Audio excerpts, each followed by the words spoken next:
But thank you for being here. Not that you know who I am, but my name is John Rigg'd, or I could always say, how you feeling? You got John Rigg'd here. Been on YouTube for about 10 years or so. Hold on. All right, we can leave there. All right, thanks, and we'll see. No, I'm just kidding. Oh, you didn't care. As soon as someone comes in, I'm just gonna get up and leave. I was like, no, you're good. No, so I mean, YouTube aside, never mind about all that. When talking to the Portland Retro Gaming Expo, and to fill in panel time and everything, and I love doing these panels, and at the end of the day, I just like hearing the sound of my own voice. Is like a panel that I hadn't done yet, and I've been coming to the Portland Retro Gaming Expo for a long time, like 10 years now. And I was like, well, we've done the Metal Jesus Rocks panel. I've done Open Cart Surgery Live.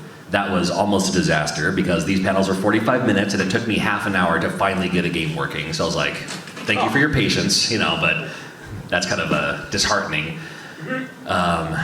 I did one with my kids because I was like, oh, I got kids, I could do like what it's like to be, especially when my kids are younger and more involved in my YouTube channel. Now they don't want anything to do with it. That's where they happen to be in the background. But I was like, oh, I could do one of those. And I was like, well, what panel haven't I done yet? And the question that some people come up to me at my table and say, oh, I knew you did YouTube, but I didn't know you also make video games. I was like, well, I do, yeah. I mean, these games they're brand new. They're made from scratch, is what I say. They're, people call them homebrews, they call them indie titles, whatever you want to call them. They are just new games that play on older consoles. PRGE's been doing it a long time with the AtariAge and the wonderful work that AtariAge does. All these new great games coming out for Intellivision as well. And if a console exists, there's going to be that, homebrew community to learn how to make games for it and have them work just as a fan, because the dream game of growing up, and it's like everybody has, and I promise everyone in this room does. It's like this would have made the best game of all time. Well, the good news is you can make it, but maybe you don't know how to make it. But there's there's kind of some workarounds and kind of some ways to do it, and I don't know if it's I don't know how much good advice it is, but here's at least my story and where I got started, and I'm certainly happy to help you out along that way too. So, for me, when it came to actually making games I have, and they're made from scratch, and it started out with me just literally being a hack. I mean, both on YouTube and in real life, but also hacking Nintendo games, where that's kind of where I got started. Where, and even before, I guess we could even take it before that too, where I knew of through emulation, and I realized that there's people making these, these really rudimentary NES hacks that are, they're something. just doing their own thing. But there's all the naked Mario Brothers hacks, or here it's always the nudity, right? It's like they're like here's Metroid, but she's naked. It's like, well, okay, whatever. But then knowing that these hacks exist, I mean, there's things like it's Mario 2, but you play as the Beatles. I mean, just whatever. So these things exist, and if something exists, it can be made by someone. And it's like, I got to figure out how to do this, because I'm good with puzzles, I'm good with some things, but there's got to be a way I can do this. And so I went to the internet, and I was watching Adventure Time. I loved Adventure Time. I watched that with my kids. And this was probably just over 10 years ago. We were watching Adventure Time, and I was watching this boy. I'm sure you're familiar with Adventure Time, but I'm watching this boy and this anthropomorphic kind of blobby dog that can change shapes, and this shape-shifting dog. I was like, oh, that reminds me a lot of A Boy and His Blob, the NES game. So I went on the internet, it's probably Reddit at the time. I went on the internet and said, somebody should make a Boy and His Blob hack of Adventure Time. They should make an Adventure Time, the Nintendo game, but using A Boy and His Blob. And the internet, being the internet, replied, why don't you do it? And I was like, that's true, why don't I do it? Certainly, if somebody can do it, I mean, again, you have all these weird hacks and whatever. Certainly it can be done. The information on the internet wasn't great, but there was enough help and advice, just picking apart from comments along the way, saying, here's what tools that some people use, And they're free to use on the internet, and anybody can still do it now. In fact, I've done that here at the Portland Retro Gaming Expo. I've done panels in the past where it's me literally hacking a video game live, which is always, I love doing those. Those are always fun. So anybody can do it. So I started hacking games. And when I say hacking games, I'm just editing them. You can change the graphics, you can change the color, you can change the text. You can change the music. It's a completely different way to do it. I never got as far or involved as that, but it is possible. But it is, again, it's very possible to change the music and to kind of make a game to your own likeness. Now this, I brought a few examples of the stuff I've done in the past. This is not my hack, but I did bring a copy of it. But like something as simple as taking, and maybe you saw it on my table or you've seen it before, but something as simple as taking RC Pro-Am and changing your playable car into a white Bronco and make an OJ Pro-Am. So I have OJ Pro-Am, and so you drive the white Bronco until you upgrade. I can rehack it, or again, this was someone else's hack though. But then I also know how to put games back onto physical cartridges, which is not hard. I used to have to destroy old games. I don't do that anymore. They have new parts. They have flash boards. You can just put this game on there. Perfect. And it always gets a laugh. So it's like, okay, that's kind of fun. But then I was kind of thinking of Frankenstein's monster, where, if you edit enough things, if you change enough things, reconstructing like this from there, and there's something from here, and there's something from here, and there's something from here, then you'll have a new game. And that's what I was thinking about. It's like, well, I can do a lot of these things, I just can't do the coding so much. But if there is a code available, then I can modify that. I don't know any, at the time, I definitely didn't know any like hex editing or anything like that. And that's when it came to be, when I was like, okay, I can hack these Nintendo games, and that's kind of fun. So maybe you've seen, I did the Bob's Burgers game, which it's literally Burger Time, but you play as the Bob's Burgers characters. Things like that. It's possible, and anybody can do that. And the ROM's available, and you can play the ROM and or patch the ROM yourself, and it works, and it's fine. And I started doing that with even like Super Mario Brothers for my friends first, where I was like, okay, here's Mario Brothers. I changed Mario into the guy, or whatever, just my friend, and I'd give it a new label and put it on a cart and gift it to him, and that was kind of a cool birthday present. I've done like Legend of Zelda hacks where instead of the sword at the very beginning of the game, it's a ring, and it was like a proposal. So it's like when they get the sword, they'll say, "Will you marry me?" They wanted to do a proposal with like Super Mario Brothers, and it was funny. Like he said about a month later, I was like, "Oh, hell, I hadn't heard anything. How did it go?" And he was like, "Yeah, I forgot how hard Super Mario Brothers was. I never beat the game." Couldn't beat it in front of her, and he had to propose a different way anyway. But thinking about this, and when I was doing this, I had a YouTube channel, but it wasn't like very popular. It was just more for fun. And after a while, I was like, Nintendo might find out one day that I'm doing these things to their games, and I don't want that to happen. So I better stop hacking video games. I better stop doing that. However, these homebrews exist. And there's some great homebrews out there. And there's one homebrew I really, really liked, made by a company that doesn't exist anymore. And so what happened was I saw that game. It was made limited quantity. They only made 40 copies for a convention that wasn't very well attended. Not all 40 copies were sold. I mean, they sold like 20 of them, and they saw a couple of them. And I had a copy of it because I knew one of the organizers. So I asked him about that. And I said, it was like, well, since the game was done for charity, it's already run its course. It's a neat game though. It's a game I really, really like. Could you sell me the rights, since it's a homebrew game and made from scratch, and I'm not gonna get in trouble for Nintendo for it. Can you just sell me the rights to the ROM? So then I can hack that. So it's a new game that a lot of people haven't played because he tried to sell it at this convention on the East Coast, and all of 20 people bought one. So I was like, can I do that? And the person reached back, and he was a buddy of mine. He was like, that was made by a small team that had kind of a falling out. So he's like, I don't want to get involved with that one. However, I can just build you a new code for the same game, but a different thing. And that comes from the networking that I've been doing with my YouTube channel, where before, the company's Megacat Studios now. But before they were Megacat Studios, it was something else.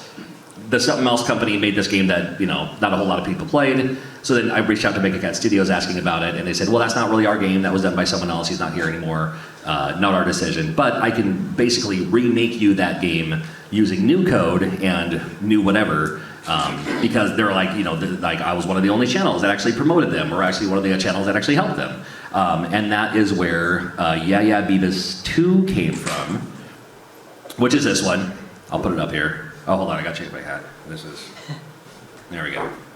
If I'm shilling my own games, I got my shill hat here too. So I got, yeah, it really is. So, and this came about where they just kind of said, you know what, as a gift to you, because you've always helped us out in the past and always talked highly of us and everything, and we sold a lot of games because of your channel, we'll at least kind of give you the code to a game. So it'll just be, and I was like, just make it very basic structures. It could be borrowed graphics, doesn't matter. I'm going to change all the graphics. I'm going to give it a new story. I'm going to do whatever to it. So and that's exactly what they did. And that's when I started thinking about it. It kind of came full circle to a friend of mine when I lived in, it doesn't matter where I lived, but I'll tell you, it's Casper, Wyoming. Congratulations. But when I lived there, I had a friend of mine who was a French culinary trained chef. You meet the coolest people. It was like, oh, by the way, I do this too. And talking to him one time, he baked something or whatever. I was like, I'm pretty good at cooking, but man, I can't bake. It's all alchemy to me. And like, you need precise measurements or whatever. I can never do that. And he was the one who said, and it was like kind of an eye-opening experience for me. He was like, you don't need to know how to bake to be a good chef or cook. I mean, you can know how to make the best sauces in the world. You can be a great saucier. That's what he called it. He's like, you can be a great saucier, and you'll always have a job for life. You don't have to know how to touch a steak. You don't have to know how to bake bread. But if you know how to do one thing really well, you'll always have a position in any kitchen around the world, if that's the case. And I was like thinking about that. I was like, oh, it's true, because there are so many people in the NES homebrew community who are great at music, for instance. So then a lot of people go to him for just the music, and then in turn, he's making a game, and the people that he helped out will then help him out too. So it's a lot of networking and a lot of meeting people when you start doing these. It's like, oh, you do hacks too, or oh, you make games too. Then it comes from there. That's when later on in life, then I came about to meeting someone else who also had the same idea, where this is where Choo Choo Mimic came in. I brought one of those too, in the box. I ran out of the boxes for this one, so never mind. I could put this up too. It'll look like a weird wall. And then the Choo Choo Mimic thing came about because it was a friend of mine who also made video games, but I wanted to make a game where you sympathize with a mimic. I love the treasure chest mimic idea, but everyone hates the character because it's like, oh, treasure, nope, mimic. But I was thinking about like just trying to think of the gameplay style. And I love puzzle games. I was like, well, maybe you have the mimic in the middle, and you have to use like a tongue mechanic, kind of like aardvark or something to capture whatever. And I was like, oh, it'd be cool to make like an Indiana Jones style game, or kind of like Adventures of Lolo. Another idea of mine, where it's like kind of like Lolo, where it's like you have to collect the jewels and then use the bridge to cross the whatever to get to the treasure chest, and the treasure chest eats you, and then game over to the next stage or whatever it is. Started talking to him about that, and he was a big fan of the Dreamcast and a big fan of Choo Choo Rocket. If you're familiar with Choo Choo Rocket, you have to guide the mice to the rockets. So when I mentioned my game idea, like the Indiana Jones style, he was like kind of casually, he was like, oh, you mean like Choo Choo Mimic? Or he was like, oh, you mean like Choo Choo Rocket? I was like, oh my god, exactly like Choo Choo Rocket. Yeah, let's do that. So he, again, he, not the coding side of it, but he's like me, where he can do a lot with Nintendo games. He made Flea 2, Tapeworm is another one. So yes, he can do some coding, but also knows people because he's been in it longer than I have when it comes to making video games. To have an actual game that come out. So him and I worked on this one together, building it, and that's when I realized, like when I thought of like coding, I literally thought of somebody like, I remember my brother had an Apple computer or whatever, it was like page by page of code, just old school, like, I don't know if it's assembly or C++ or whatever it was, probably C++ back then or whatever, to create the code for the game. And that's when I realized, oh, they also have graphical interface things too. This game was made, one of the main programs was a program called Tiled, which was literally a level builder, where once it's set in place, you can have like, oh, here's a brick wall. That means you can't walk through it. Here's a hole. That means you'll fall into it. And then once that was set up, then it just turned into a level editor where my friend and I built 100 levels. Actually, I think we built, I forgot what the number was. He remembers the number. I wish he was here. It was something like we built like 117 levels, and then just kind of picked the best ones and then put them in order from like easiest to hardest for that game to happen and everything. And then it worked out great for both of us because then we were both involved in it. He's a buddy of mine, and where some things are more popular in the UK, he's in the UK. Kind of the financial agreement was like, I'd kickstart it and put it on NES, and then he would take care of the Evercade side. He would take care of it's on Playdate, and the Playdate, there's a Playdate stuff here too. So it's available on Playdate. It's available on Evercade. Once it's on Nintendo, there's a program you can make it so it works on Game Boy Advance. So you can play it on Game Boy Advance. It's just now, finally, it's just now on Dreamcast. I don't have the Dreamcast copy here though, unfortunately. But that's where it came about. That's where Choo Choo Mimic came about.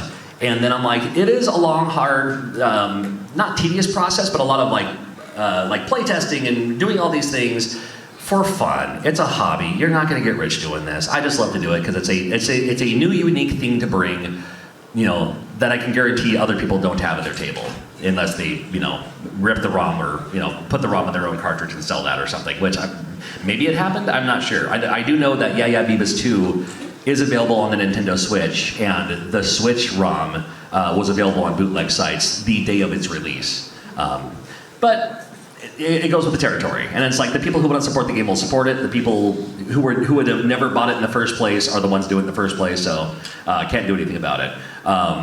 These final 3 games I grabbed, and one of them has kind of a funny story too. The first one was Serial Cafe, just for fun. The next one's called Gleamy the Cube. It has nothing to do with skateboarding. It's a game where you play as a gelatinous cube. And then two more games. How these came about was with Serial Cafe, there was another homebrew. Again, it goes back to I don't know how to code, but if the game already exists, the code already exists, I know someone who can help. There's a lot of networking involved. It's a lot of exchange of services, like the old barters thing. It's like, I help you, you help me, works out great. Then absolutely, and you learn to know who these people are, and network with them and everything too. But with Serial Cafe, there was a homebrew game for the NES called Beer Slinger, and I was like, anyway, because I was like, man, I would have loved to have done a tapper game with breakfast cereal, because I love cereal. And so with Serial Cafe, I reached out to the guy who made the game, and then he said, I don't have that game anymore. I sold kind of the IP property to this other guy. Fortunately, I knew the other guy. So I reached out to him, again, who's helped me in the past, and I've helped him in the past promote his games on my channel. I was like, he said you had it, can I buy the rights to basically hack the game and make it my own? What do you think?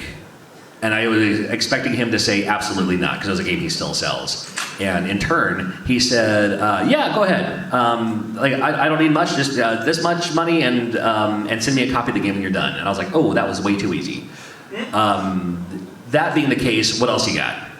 So I ended up buying 4 of his old games that nobody was really playing anymore. They still exist, you can still buy them. But for me to bring a thing that's unique to conventions, and to talk about it on my YouTube channel too. So Beer Slinger became Serial Cafe. I wanted to make a game where you play as a gelatinous cube, so there was another game called Perfect Match, where you play as like a cupid. But I was like, I can change that into a gelatinous cube. And then here on Thursday, or was it Wednesday? No, let's see. No, it was Thursday, because it was right before coming to to Portland. I live in Yakima, Washington, 3-hour drive. So before coming here, I had all these parts left over to make some more games. I was like, I don't know what else to. I have all these parts, but this is kind of my last convention of the year so far. I don't know what to make. I don't know what to bring. And I remembered that I had this cake. It was a birthday cake game where you have to blow out these candles that keep relighting by this fire enemy. So I made, in a matter of probably 5 hours of changing the graphics, changing a couple of things, changing colors, changing text and everything, I was able to make the game. And I have to read my own title here because I forgot what it's called. I was like, just give me the most random isekai something or other. And so the game is called I Was Summoned to the Cake Empire to Blow Out Candles. And it's literally called that because on the title screen, there's only so much text I can put in there before the game starts breaking, like the title screen breaks. So the title screen, which used to say, this game was produced by this guy and this guy from this place and under this website. So it's the same amount of characters and letters to make that happen.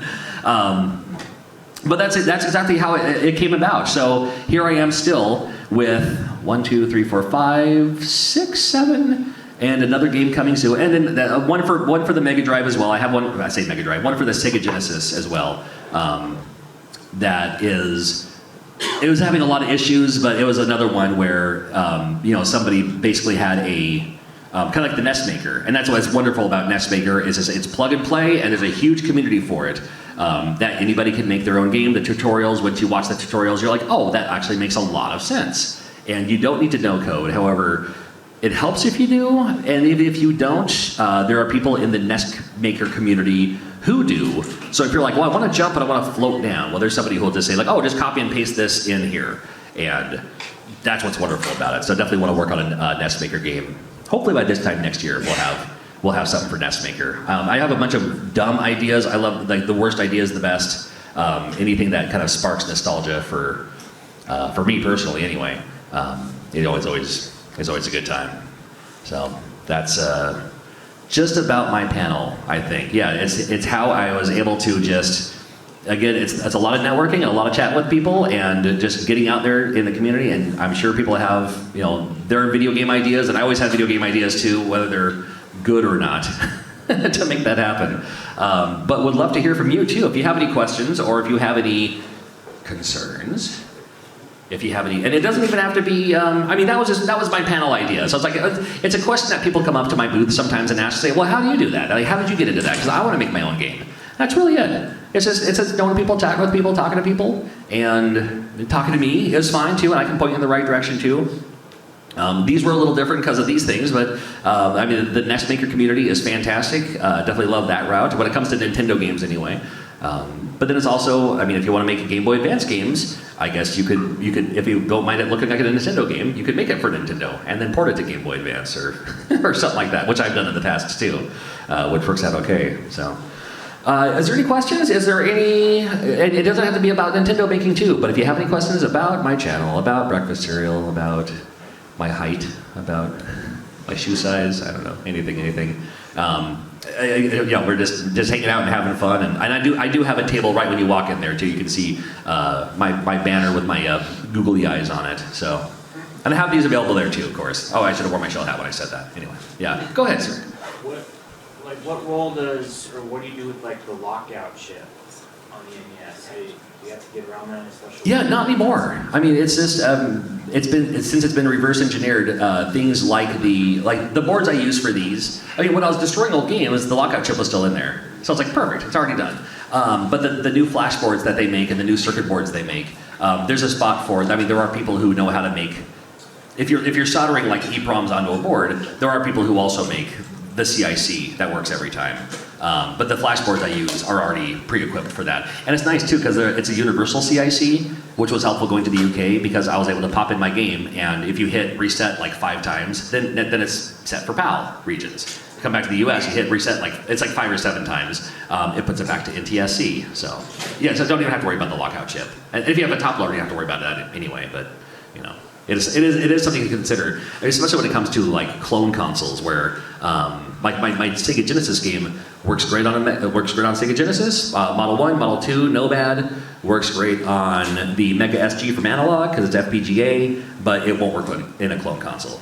It works in a clone console. It's just broken by nature of you have unlimited health and there's no slowdown. Like the idea of my Genesis game is, I don't know if you've heard about this or seen it or anything, but I have a Genesis game on my table where you're trying to impress ladies by carrying chairs, by how many chairs you can carry, like after a church meeting. So it's my childhood. So with the game, the more chairs you carry, the slower you go. But if you pop that game in a clone console, you can carry as many as you want and you won't slow down at all. So yes, it still plays, but it would be like playing Tetris at every piece with the tall, skinny piece. It's like, yeah, you can play it, but it's not fun. It's just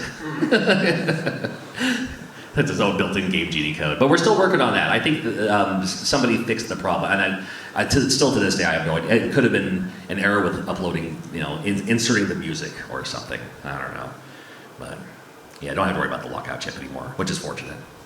It would be a concern. Anyone else? Yeah, go ahead. Is there a reason if you stuck with just Nintendo and haven't gone like Super Nintendo or any of the other? Oh, sure.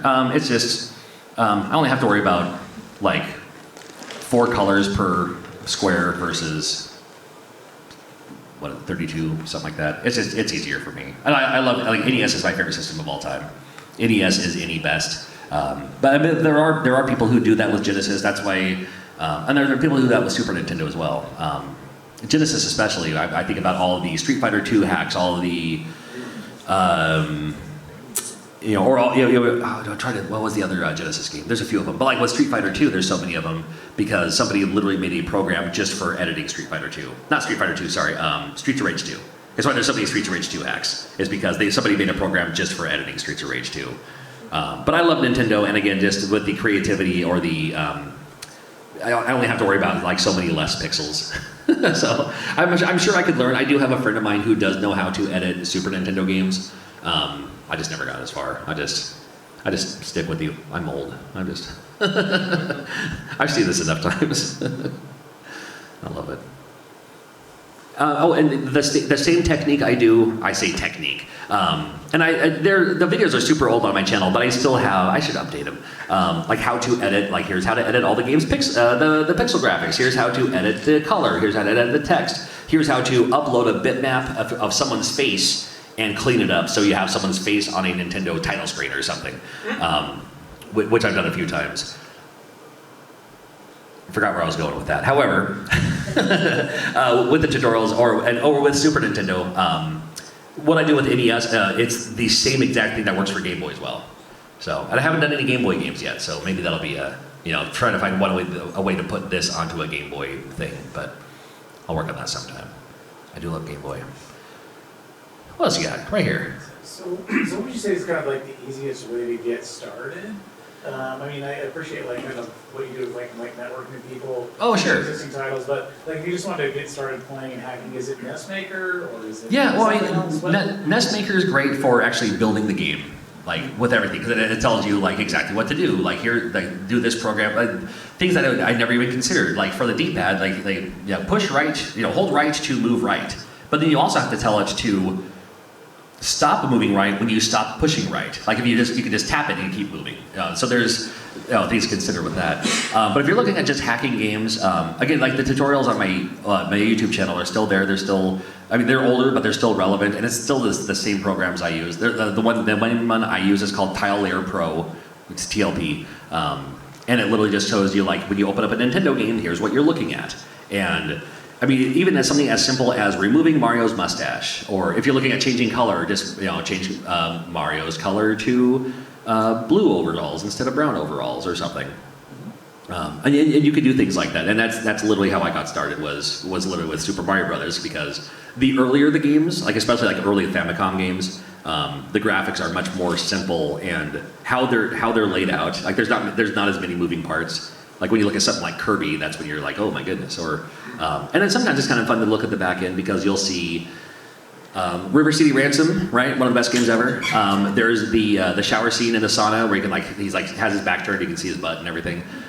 There's another scene that features a woman covering herself that they didn't use in the NES version, but the graphics are still there. So you could import those graphics, cover those graphics with the other one. So when you do take a shower, it'll show the other picture if you want. I've never done it, but maybe I should. I'm sure someone has. I don't know.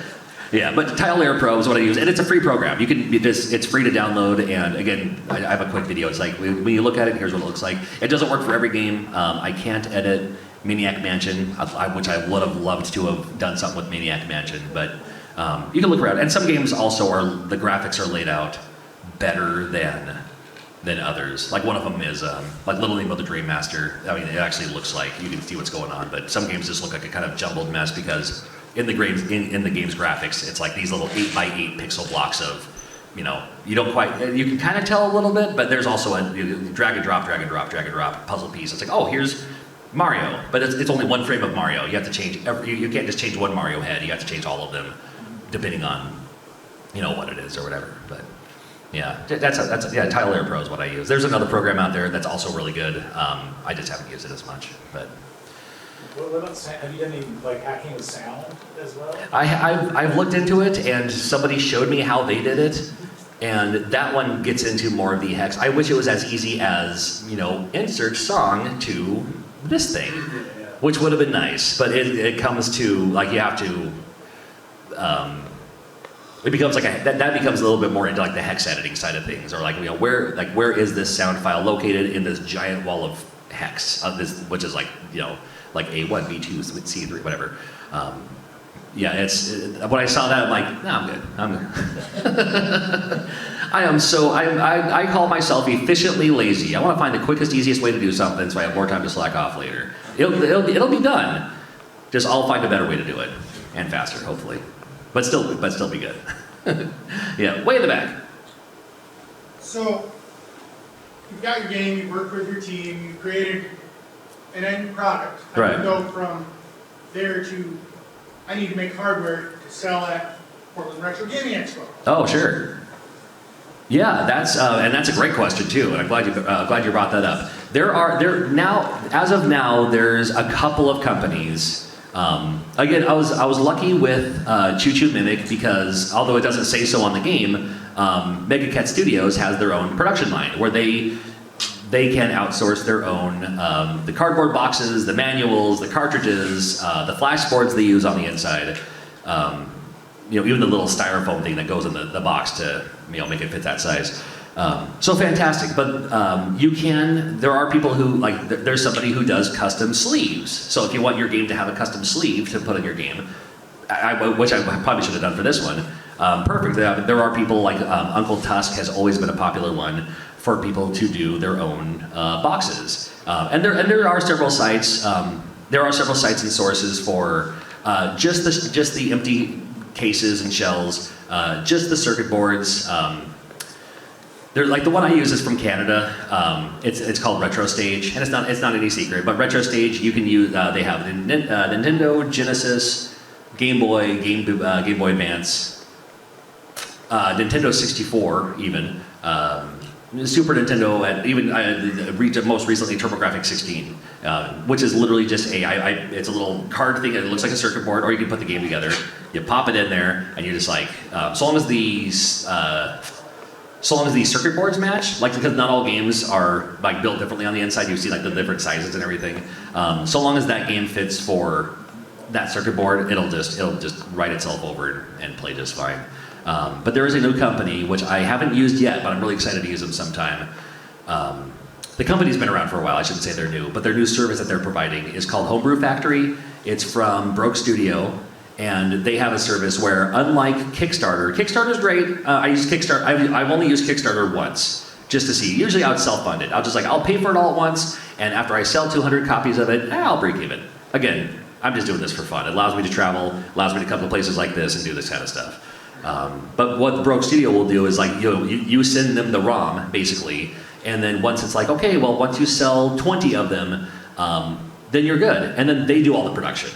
And now, it also means that I don't know what their cut of sales is, if they're getting, I mean, you know, the usual video game thing is like 70-30, where, like, if my game on Nintendo Switch, for instance, you know, for every game sold, I get 70%, Nintendo gets 30%. And it's not a Nintendo thing. I mean, that's with Sony, that's with Xbox, that's with anybody who makes video games. And it's, you know, I'm using their service, so that's how, obviously, they get their cut. But Broke Studio, I mean, they do it now for Nintendo, Genesis soon, even Famicom. So I wouldn't mind putting, you know, at least Choo Choo Mimic or Yeah Beavis 2, you know, the ones that I didn't hack from another homebrew, which I could do that too. But, you know, it'd be kind of fun to put it on Famicom just because they're Famicom collectors, or, you know, maybe somebody in Japan wants a Famicom version or something. I don't know. I'm looking forward to using that. But I mean, they'll do that. You just send them all the assets, and then they'll even take care of the production and the shipping, which is kind of nice too. But other than that, yeah, you can also just piece it all together yourself, which, you know, that's not bad too. If you do it yourself, you'll probably make more money. But if you're just happy to get your game out there, a lot of people just use Broke Studio, and I think they're great. They're from France, I think. Yeah. Yes, thank you. What do we got? We don't have to maximize the time here, but any more questions? Favorite breakfast cereal? What's your favorite breakfast cereal? Anybody? Cap'n Crunch. Wrong answer. I get a hankering for Cap'n Crunch about once every couple years. You have to let your mouth heal. That's exactly why. That's exactly right. It's all right. Yeah. Well, anyway, just a quick panel today, but I thank you for joining and thank you for stopping by. And again, I have a table right on the inside too. So if you have any more questions, or it's like, oh, I should ask that one thing, or how did you do this, or how did you find this thing? Always happy to answer all that, because I mean, the more Nintendo homebrews, and the more not just Nintendo, but all video game homebrews. You know, Dreamcast. There's a huge community for Dreamcast homebrews in the UK. Dreamcast a lot cheaper to produce than Nintendo games for sure, because it's a CD. So you just that's wonderful. A huge homebrew community in Brazil for like Mega Drive and stuff like that too, obviously. So I don't know. Just come find me at my booth, or if I happen to be walking around shopping or whatever, I'm very approachable. Just stop me and start chatting with me, and I'll be fine. Unless I'm like walking to the bathroom or something. So. Thank you for watching. Please like and subscribe, and here are a few more videos for you to check out.